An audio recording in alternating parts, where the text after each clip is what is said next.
let's move on to 53.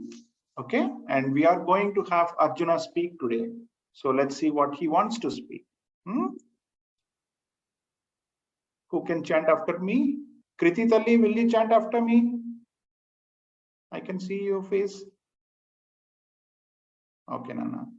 53, chapter 2, and you have to unmute. Okay. No mute lo na Nana inka.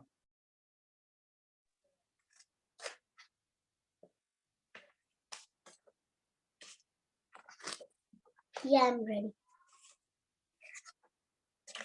Shruti vipratipanna te. Shruti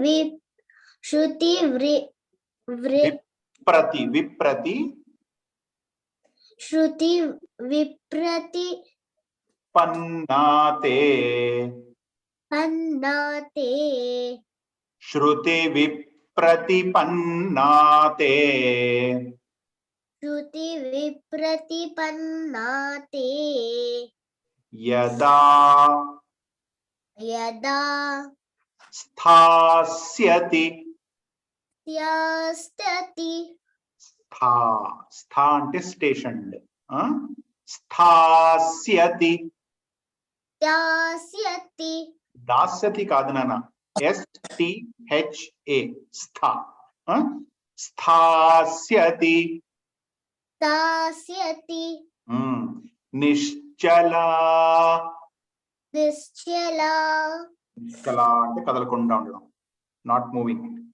Shruti vipratipannate. Shruti vipraniprannate. Yada sthasyati nischala. Yada sthasyati nischala.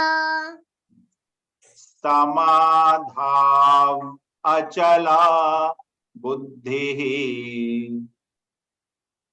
Samadhav achala buddhihi. Samadhav achala buddhihi. Samadhav achala buddhihi. Samadhav achala buddhihi. Tada yogam avapsyasi. Tada yogam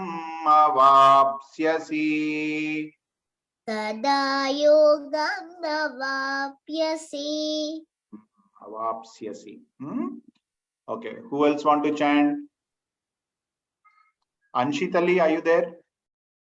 Anshita? Okay. All right, who are all here? Let me see. Sheetal, you want to chant? Louder.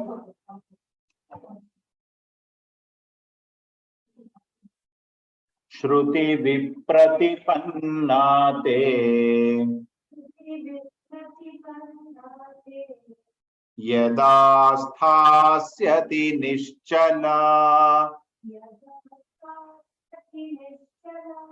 Samadhav achala buddhihi. Tada yogam avapsyasi.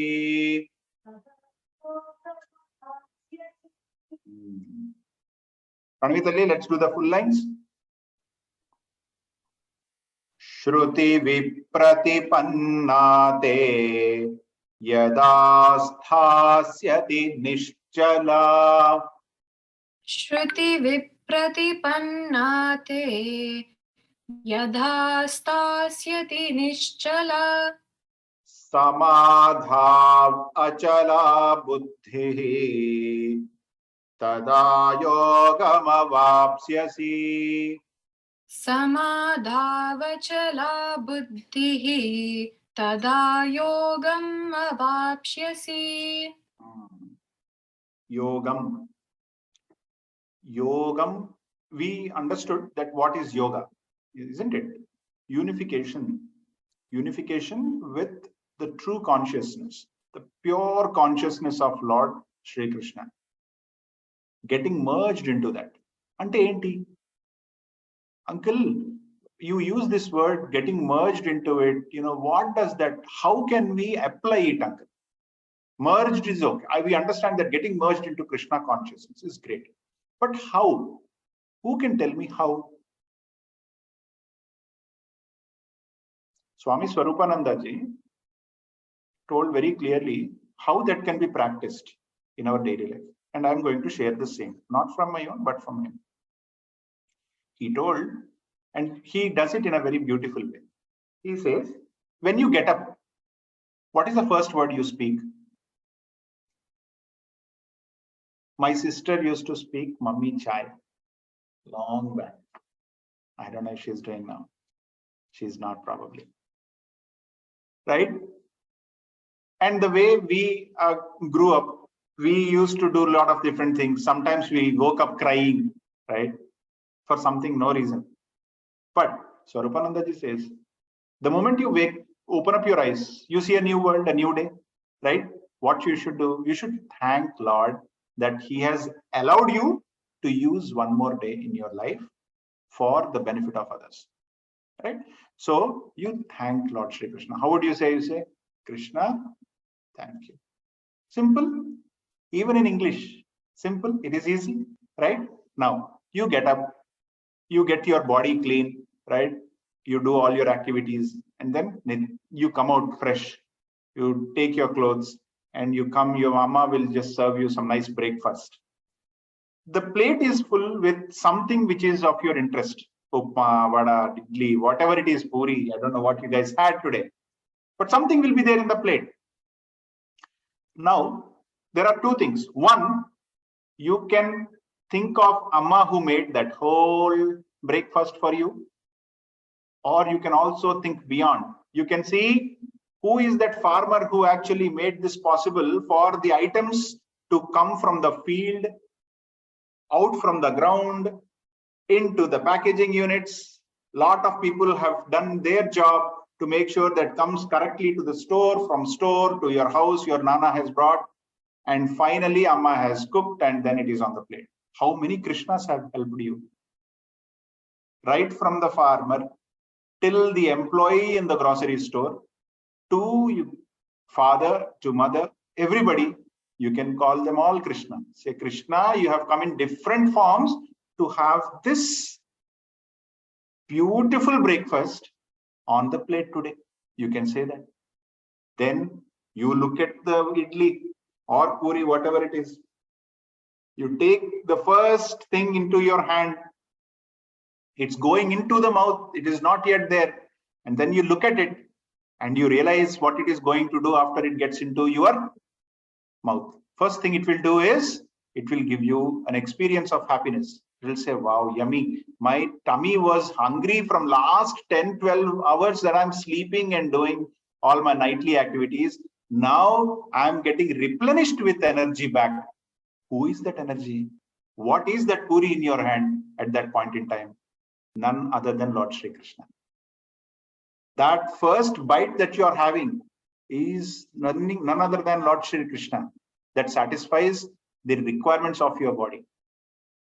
And then the next bite, and then the next bite, constantly Krishna gets into you. So you see the food on the plate as Lord Shri Krishna. Can you waste such a food into the garbage can when you see Krishna in it? Think about it. We cannot do that. So this is what Krishna consciousness is all about. Merging with Krishna is nothing but this. Whatever you do in your day, whether it is eating, sleeping, playing, getting hurt. Sometimes, you see a bad news. I hear a bad news that, my car's tire is now flat. I cannot go out. The tire is gone. They say, Lord Shri Krishna, say, Krishna, thank you. You didn't wanted me to put any other extra effort in taking care of this car and moving out and doing things that I didn't wanted to do or I should not be doing. But help me around, I need your help.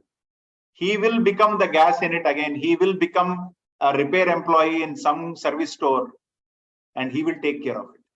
But he didn't wanted you to go out at that point in time because something else would have happened if you go. So he stopped you by having a flat tire. Think like that.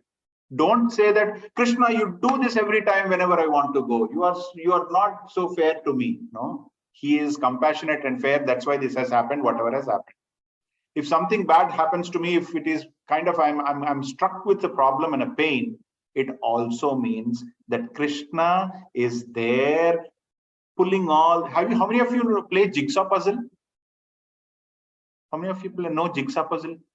Kriti, you know jigsaw puzzle, right? What is the picture? Oh, Mayuka also knows. What is the jigsaw puzzle you have? What is the picture you have on the jigsaw puzzle? Anshita also plays. Anshita, you tell me, what is that puzzle you have?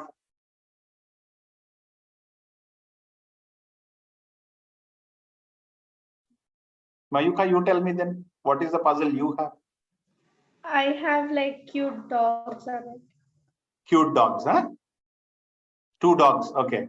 Yeah. So when you are putting all the puzzles, sometime you will see tail and the mouth, they are next to each other. Say, this is not right. This is not right. It should not happen like this. It must change. This is not what I want. And then what you do? You slowly rearrange things. And the final picture will come only towards the end. But throughout this exercise, were you happy at any time that you are done? No, you wanted to do more. Similarly, in our life, when the jigsaw puzzle in our life, the final happiness is merging with Paramatma. When the soul gets the chance and opportunity to rest in his arms and his heart and stay calm there. That's the beautiful opportunity. Before that, all this life is full of various experiences where you will see tail coming in front of the mouth, mouth coming under the belly, legs on top, hands below, all these different various combinations and proportions that will not make you happy, that will not make you feel good as something has happened, right? So what you do, you try adjusting them through your actions. Now, once all the actions are done for this particular game, the game ends. And when it ends, you will see a beautiful picture. This is the same thing that happens to our activities also. When you do certain things, you may not find immediate results. You will find like you are failed, something going wrong here and there. You will have challenges figuring out. You will have people not supporting you. All these things are bound to happen. But these are different stages in the jigsaw puzzle. All you have to wait is patiently understand that it is not your game. It is Krishna's game.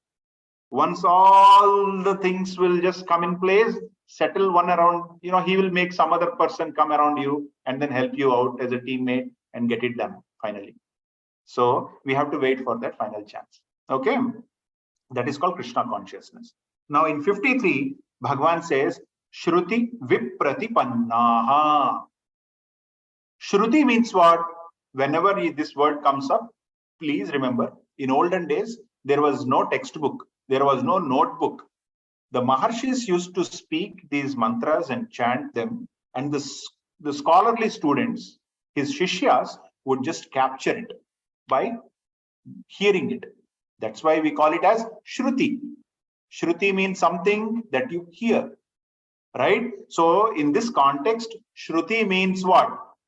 The Vedas, the scriptures that are now documented in these books. But olden days, these were only heard from Rishi to Rishi, Rishi to Rishi, right? See, I am reminded of my friend Rishi who made a call a few minutes back. So that's why we call it as Shruti. All these Vedas we discussed earlier that these have a lot of rituals. What should be done? It's called Karma Kanda. What is Karma Kanda? Actions to be performed. Why those actions to be performed? Because they yield superior results. You do yajna, you do it in this way. Start by doing this prayer. Then you do invoke this God. Then you offer your offerings to this God. Then you finally close with this the Shanti mantra, right? Then here is the prasad. Accept the prasad. So all this is a sequence of activities. Now, towards the end of that ritual, it is assured, if you are going by the Shastras, the benefit is hidden inside the Vedas. There will be both material benefit and spiritual benefit. The material benefit is like money, name, fame, right?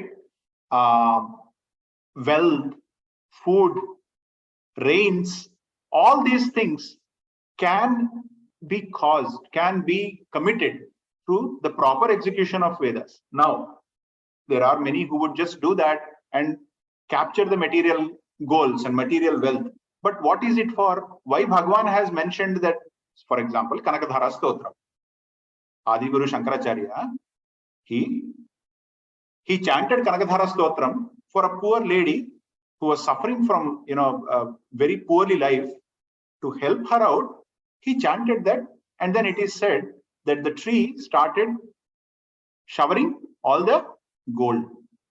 She became wealthy. She got what she wanted. Now, this Kanakadhara Stotram, just because it gives those results, what if I chant from morning till evening? There will be one time where I'm doing it with complete dedication and devotion. Out of these 100 chants, there will be at least one with such a devotion, sometime or the other. There will be results for it. Results will follow. Okay. But did Shankaracharya chant for himself? No.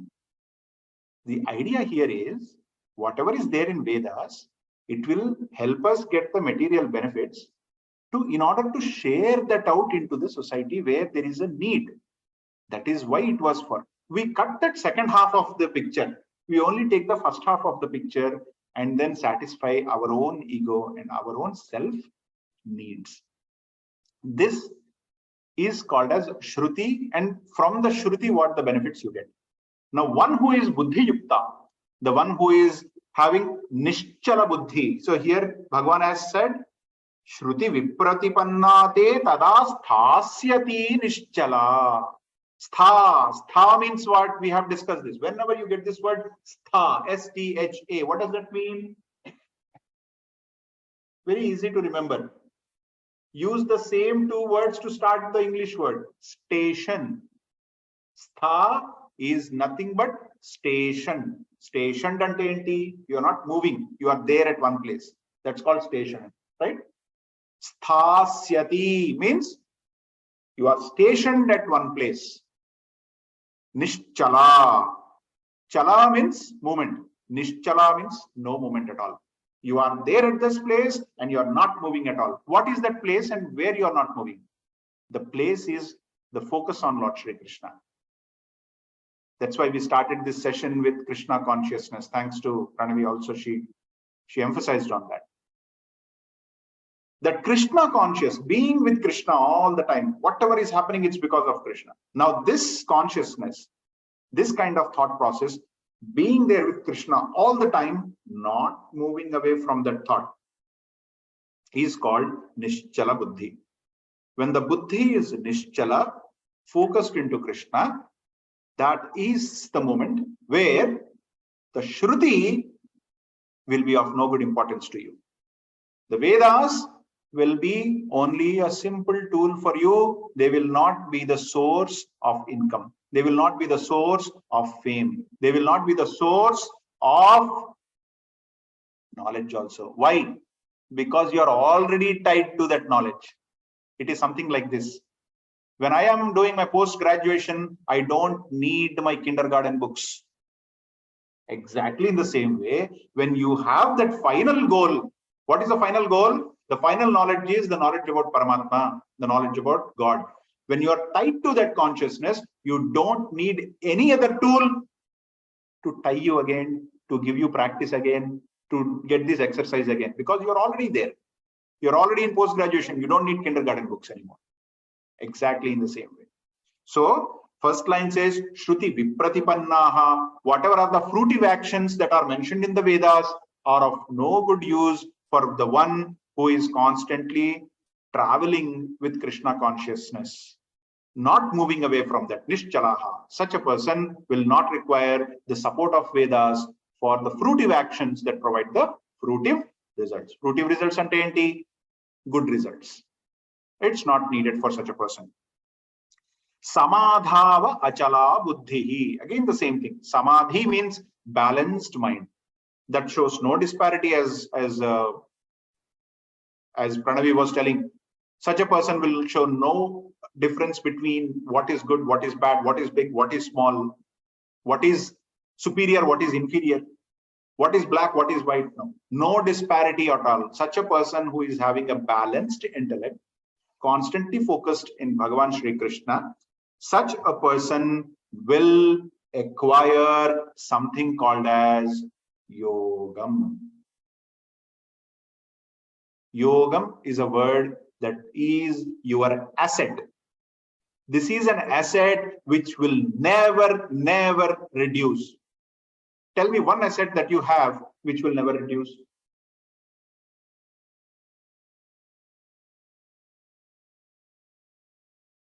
Money. It will reduce. It will grow, it will reduce also. Right? Knowledge. If I ask you legendary polynomials that we did in MSc mathematics or in our maths in degree, would you remember what legendary polynomials are? Bessel functions? No, not at all. Why? Is it growing then? Think about it. Is it growing or is it just changing? It is just changing. What you have learned already need not be there now. But what is your name? That knowledge. Is it growing? Is it growing? If I ask you, do you know about yourself? You say, yeah, I know about myself. If I ask you a question, what is your address? You will tell. What is your age? You will tell. Why? This is something which is staying with you for long, right? You don't want to change it. It's not changing at all. But everything else is changing. For example, tomorrow, especially in girls, right? When girls get married, they usually change their last name, right? So if I ask a lady after getting married, what's your name? Will that knowledge still be the same? She will still the same name? Probably not. She will change the name. So, no, you were something else was the last name. So uncle, that changed because now I got married. It changed now. Okay. So it changed. That also is changing. Name also is changing. Sometimes people will call me Buddhist. Sometimes they will call me Pavan. Sometimes they will call me PD. Sometimes they will call me Madhu. I don't know what names I have. That is changing. So that is not constant. Now, coming back to the point, Samadhava Achala Buddhihi, the one who is having a balanced state of mind, constantly focused on Bhagavan Shri Krishna in all the actions that he or she is performing, such an individual will acquire something called as yogam. Yogam is an asset which will never ever change or diminish in quality. What can be such an asset? Who can tell me what can be such an asset that does not diminish in quality, that does not change, it remains same forever? Any idea? You should all know by now. What is that which does not change, remains the same forever, whether it is yesterday, today, tomorrow? Is it Huh? God? Say again. God? Who said that?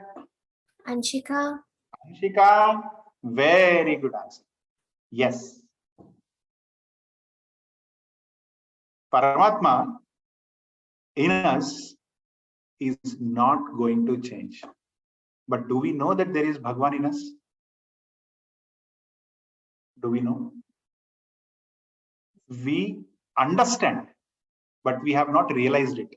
Yogam is not about understanding, reading a book and saying, I know this.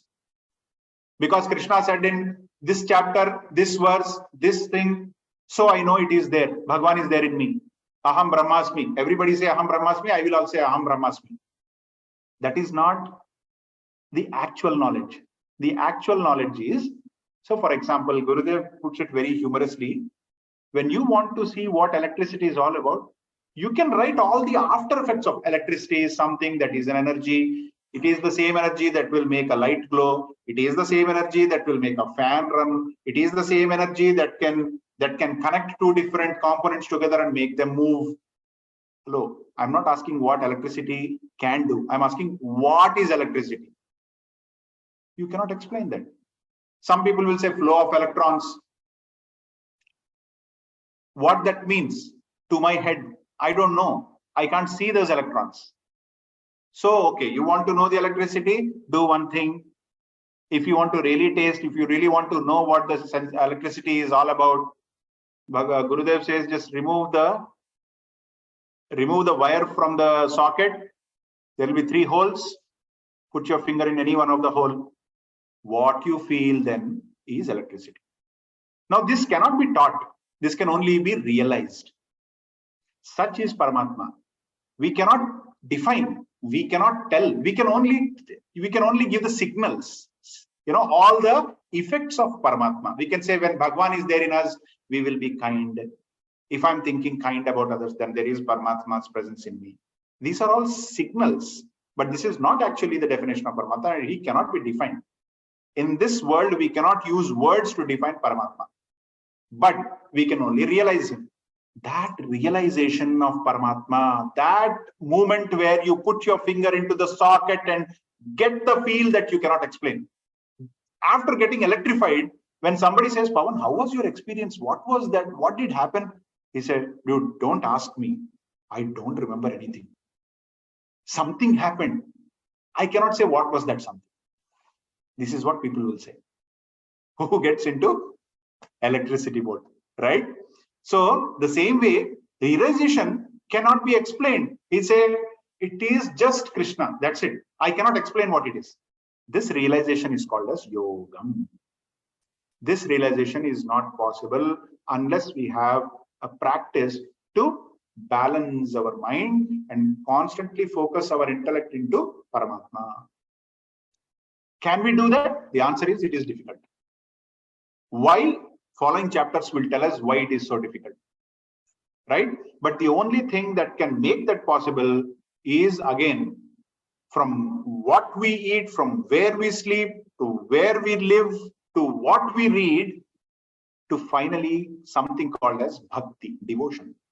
That is the only ladder which will make it possible, and that we will come to know towards the end, 15th and 14th and 15th chapters. That's where we'll end up.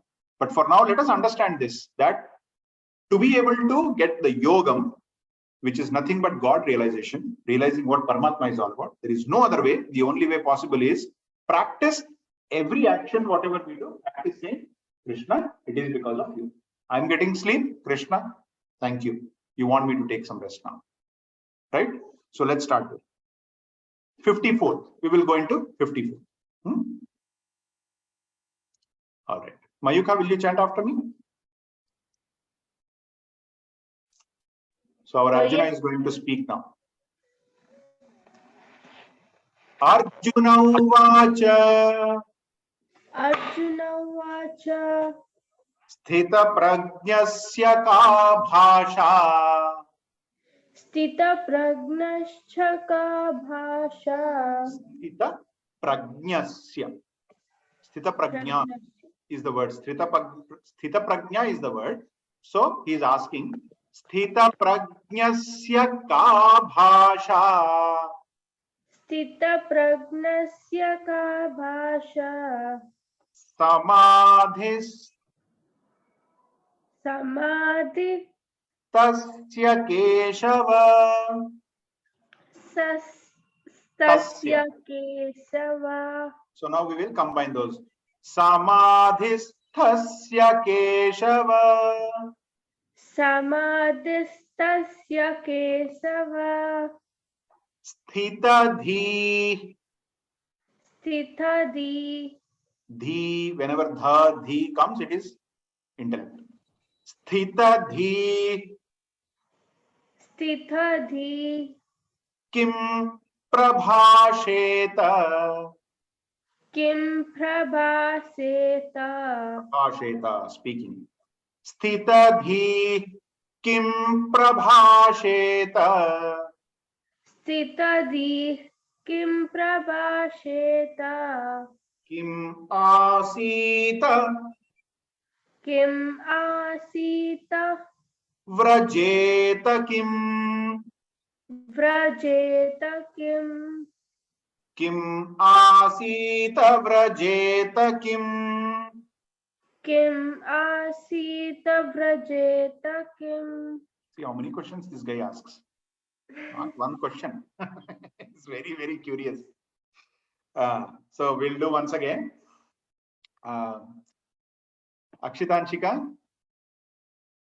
Arjuna uvacha Arjuna Vacha sthita prajnasya ka bhasha Stita Pragnasya Ka Bhasha samadhisthasya keshava Samadhistasya Keshava sthita dhi kim prabhasheta Stitati Kim Prabhasheta kimasita vrajeta kim.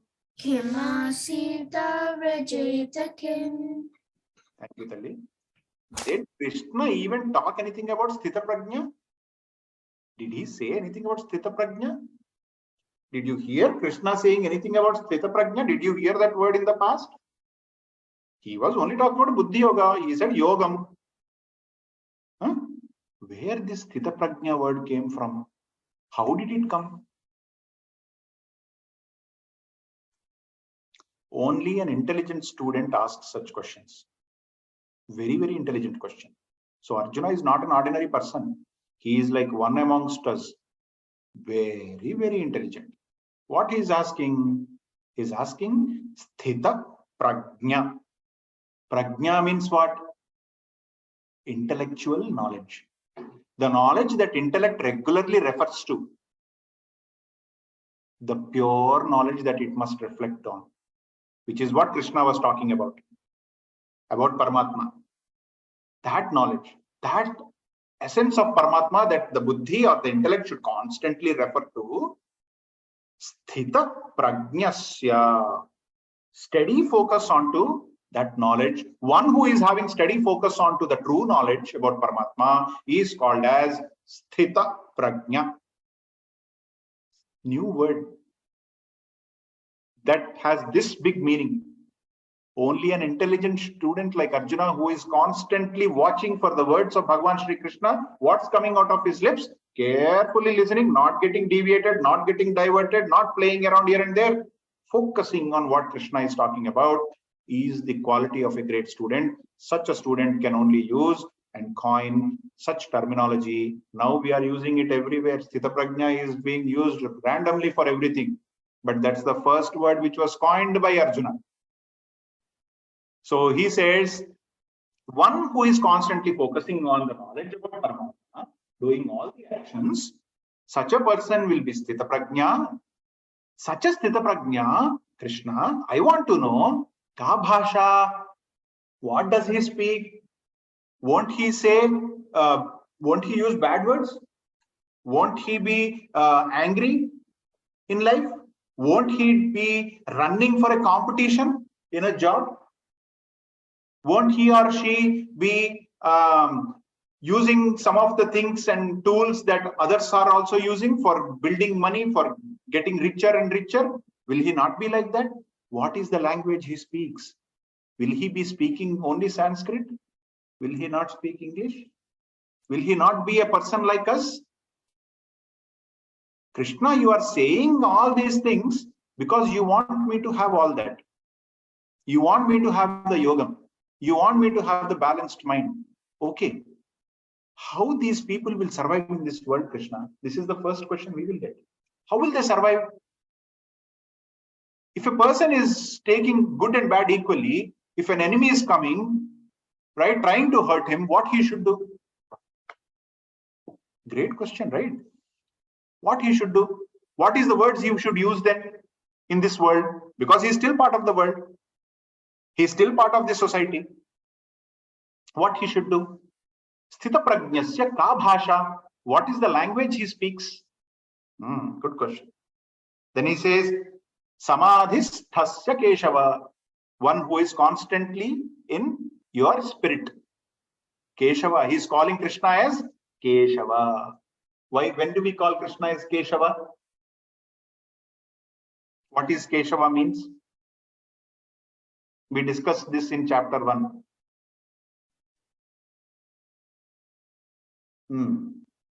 So, the one who has killed a Rakshasa called Keshi, a horse, a monster in the form of a horse called Keshi. Krishna killed that. So he becomes Keshava.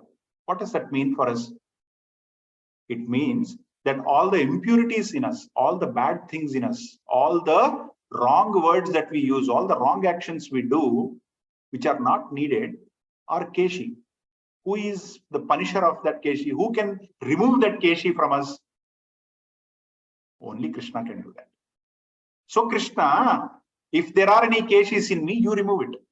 That's why I'm calling you as Keshava. I'm reminding you what you are, so that you can help me.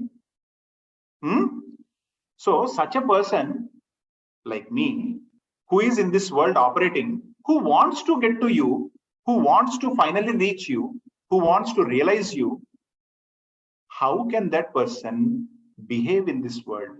What words that person will use? Can you please help me, Keshava? Can you please tell me? He's continuing.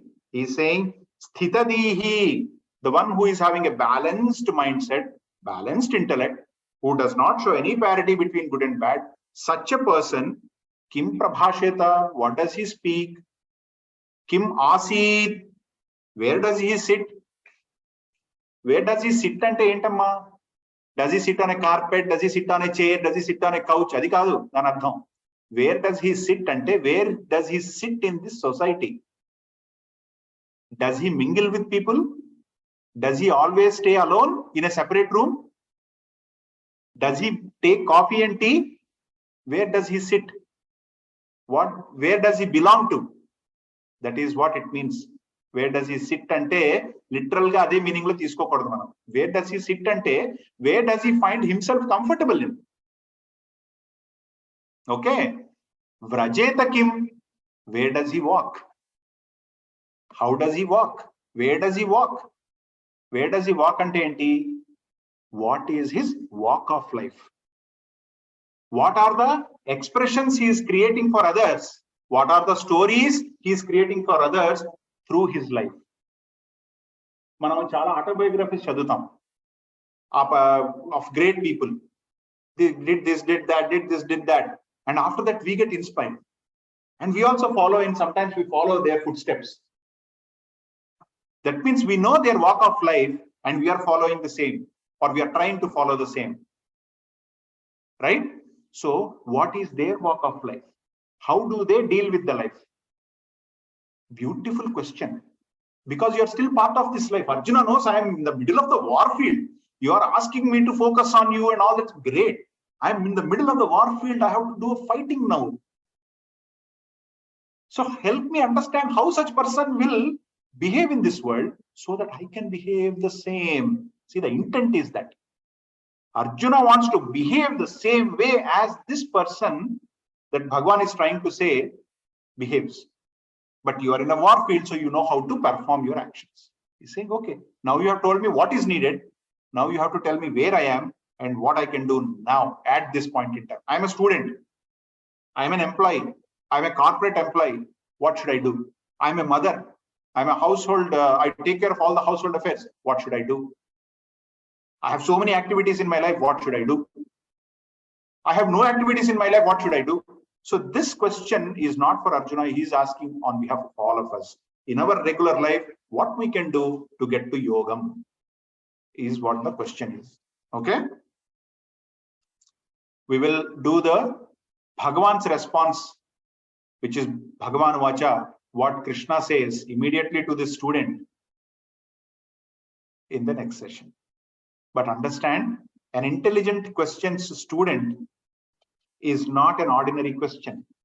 It is something that requires a lot of understanding, and explanation would require a lot of examples. So we will see what Krishna speaks in the upcoming verses to answer Yes, uncle, you are saying all these things. This is like the good thing. But, every day I get to fight with people. I get to run in a competition. I have to be first always. What can I do, uncle? Let's see what Krishna is telling us to do. Okay. All right. So thanks for joining. Let's do the closing prayers. Sit straight, everyone. Focus on to Lord Shri Krishna. And closing prayers are not just reminding ourselves that Krishna is everywhere, but also seeking the happiness for everyone else. That includes me. Okay. Om Sarvesham Swasthir Bhavadu, Sarvesham Shantir Bhavadu, Sarvesham Purnam Bhavadu, Sarvesham Mangalam Bhavadu, Sarve Bhavantu Sukhinah, Sarve Santu Nirabhayaha, Sarve Bhadrani Pashyantu, Ma Kaschid Dukkha Bhag Bhavet, Asato Ma Satgamaya, Tamaso Ma Jyotirgamaya, Mrityorma Amrutangamaya, Om Purnamada Purnamidam Purnat Purnamudachyate Purnasya Purnamadaya Purnamevavashishyate. Om Shanti Shanti Shanti. Harihi Om Shri Gurubhyo Namaha. Harihi Om. Thank you, everyone. Thanks for joining. We'll catch up again in the next session and we'll continue about Sthita Prajna Lakshana. What are the various qualities of Sthita Prajna? Until then, take good care of you and see you all next week. Jai Shri Krishna. Thank you. See Krishna in everything that you are doing. Yeah. Happy Say birthday. thanks to your mom and dad and teachers, everyone. Okay. Jai Shri Krishna. Jai Shri Krishna. Bye.